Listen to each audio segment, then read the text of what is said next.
Yeah, this is a video that popped up in my feed, and it's quite hilarious, But there's a point to be made with this video that when you listen to, so-called Jamaican patois, you can tell it has ties going back to the so-called Scottish and the so-called Irish.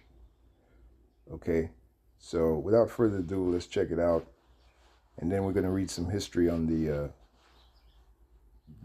accent of so-called Jamaican patois.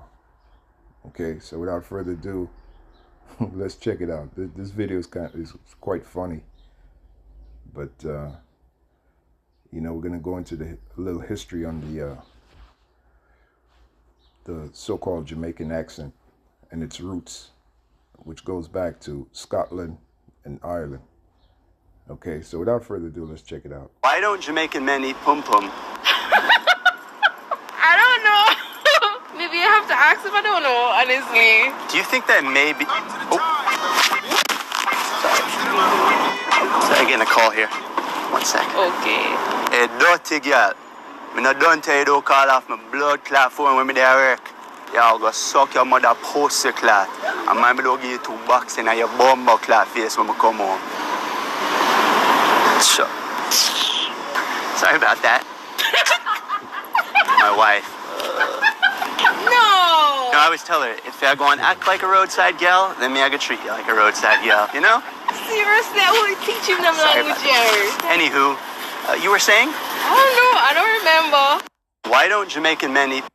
Yeah, so there you have it. Now, if you listen to the accent, you can tell there's ties to Irish. You can hear a tinge of the Scottish and the Irish accent in there. And what I did was I did some research here. I typed in, as you can see, why do Jamaican patois sound like Irish and Scottish? And this came up. Okay, generating from the AI.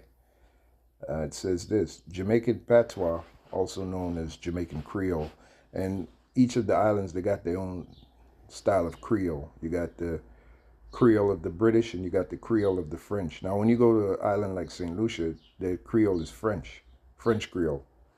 And many of the phrases so-called St. Lucians use, the so-called Haitians use as well.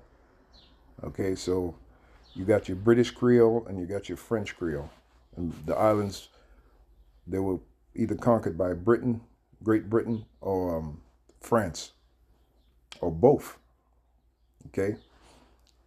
Anyway, Jamaican patois, also known as Jamaican Creole, shares some similarities with Irish and Scottish accents. Yeah, and you can, if you listen to it carefully, Jamaican patois, you can tell.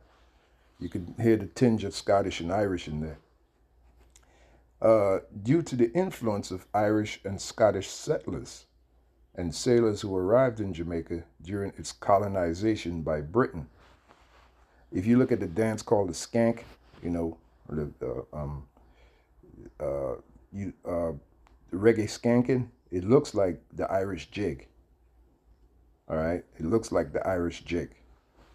See, so these settlers and sailors, particularly those involved in the sugar plantations, introduced their regional dialects and accents, which were then incorporated into the language that developed among the enslaved population. Here's a more detailed explanation. Historical colonization, which is a fancy word for, Esau conquering. But there were Jakes among those Irish and Scottish too. As a matter of fact, a lot of them were Jakes that came over there to the island of Jamaica. And some of them look like this guy here. All right. Why don't Jamaican men eat pum pum? This guy here. Okay. They look like so-called white people, but they were really Jakes. Okay. Coming out of Ireland and Scotland. And they had their accents, they had their dialects. They moved to Jamaica, and that's why, fast forward to today, you got that Jamaican so-called Jamaican Creole, Jamaican Patois. Okay. Jamaica was a British colony for many years, and during that time, it attracted immigrants from various parts of the British Empire, including Ireland and Scotland. See the ties? Plantation labor. Many of the people who came to Jamaica were involved in the plantation system, and they interacted with the enslaved Africans who were from different tribes and languages. And those so-called enslaved Africans, they were really Jakes. They were Israelites. You see? Development of Jamaican Creole to communicate with each other and their masters. The enslaved people developed a rudimentary pidgin. And I looked it up. It's a way of speaking, you know.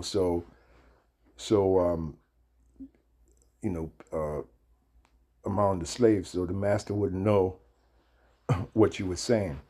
It's a way of communicating. Kind of like in England, you have something called Cockney, all right? And Cockney is also known as the rhyme and slang, all right? So it was a way of speaking so people would know what you're talking about. It's a way of communicating, like communicating in code.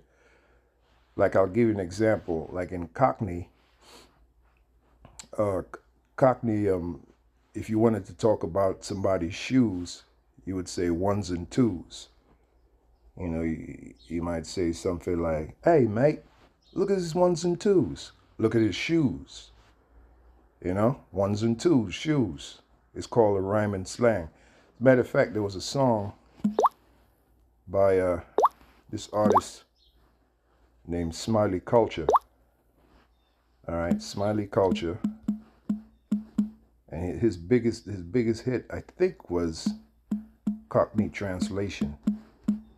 It is right there. Smiley Culture, Cockney Translation. I remember when the song came out, this had to be, 85? Matter of fact, my brother had the album, so I'm very familiar with the song. And he explains Cockney in a musical sort of way. Okay, let's see if okay. He got it. Yeah, and he was murdered by the British police. This guy by the name of Smiley Culture. That was his musical name. I forgot his real name. All right, but anyway, let's check it out. Okay, you're good to go. 100% fiber internet. It's everything I need for my golf simulator. Or... Yep, 11-10-9-8-7-6-5-4-3-2-1 It's I, Smiley Culture, with the mic in my hand.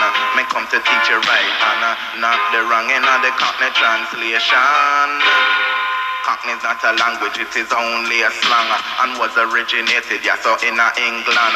The first place it was used was over East London. It was respect for the different style pronunciation, but it wasn't really used by any man. It's strictly con man, also Dave Villan, but you pull up of lyrics and education. Right, you know you are gonna get a little translation. Cockney have names like Terry Arthur and Del Boy.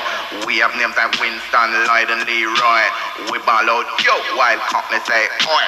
What Cockney call a jacks, we call a blue boy. Say Cockney have mates while we have spar. Say Cockney live in a drum while we live in a yard. Say we get yam while Cockney get captured. Say Cockney say governor with a big boat, in the Cockney translation. Boy, does that bring back memories. Anyway, there you go. So that's your explanation of Cockney. Is a way of talking, and those that's not in on it wouldn't know what you're saying. All right, let's read some more about this Jamaican patois. Influence of dialects. The Irish and Scottish accents, all along with other influences like British English and various West African languages, contributed to the development of Jamaican patois. So it's a hodgepodge of different accents, different sayings. All right. Loan words and sounds. Jamaican patois contains many words and sounds that are similar to those found in Irish and Scottish dialects. Look at that.